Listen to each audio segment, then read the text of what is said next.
এই পরোটা একবার খেলে বারবার বানাতে মন চাইবে। হ্যালো বন্ধুরা, আজ আমি বানাবো গমের আটা দিয়ে মশলাদার আলু স্টাফ লাচ্ছা পরোটা।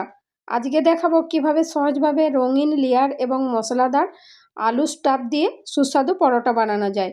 সবাই মজা করে বানাতে পারবে। তাহলে চলুন শুরু করি।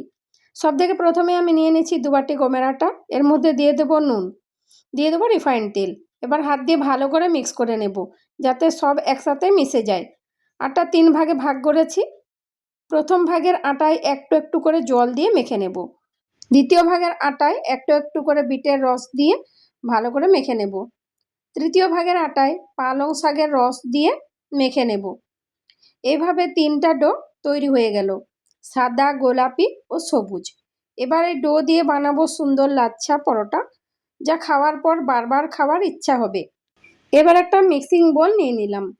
এরপর দুটো আলু নিয়েছি, একটা বড় আলু আর একটা ছোট সাইজের আলু। দুটো আলুর খোসা ছাড়িয়ে নিচ্ছি।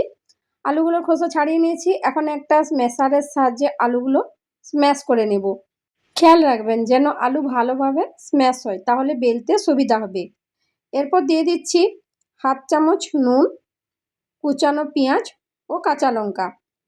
এবার দেব হাফ চামচ হলুদ গুঁড়ো, হাফ চামচ জিরে গুঁড়ো, হাফ চামচ লাল লঙ্কা গুঁড়ো, 1 চামচ আদা পেস্ট ও রসুন পেস্ট।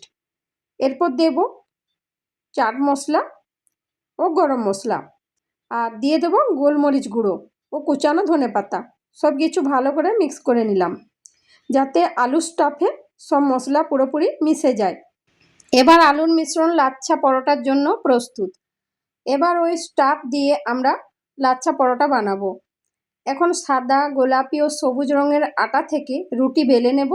প্রথমে সাদা রুটি রাখবো, তারপর গোলাপি রুটি, তারপর সবুজ রুটি।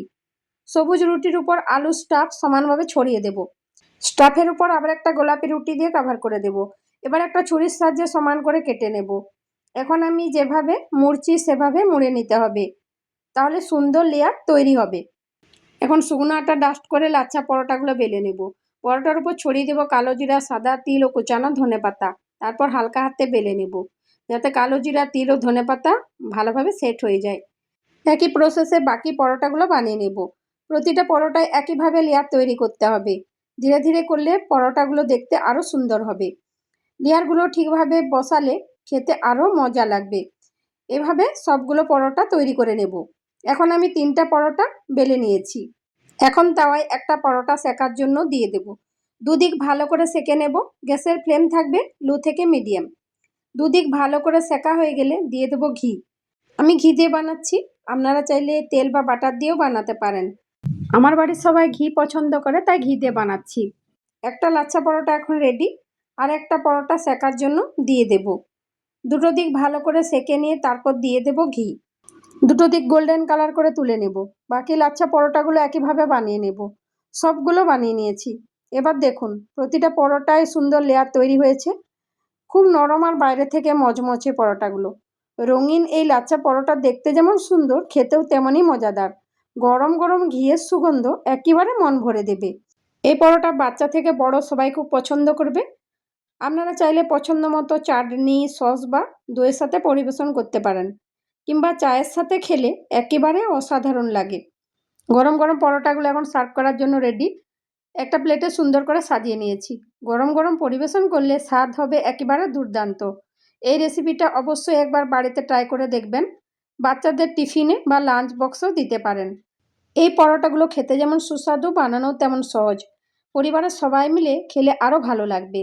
আমি গমের আটা দিয়ে বানিয়েছি, আপনারা চাইলে ময়দা দিয়েও বানাতে পারেন। আপনাদের মতামত কমেন্ট করে জানাতে ভুলবেন না।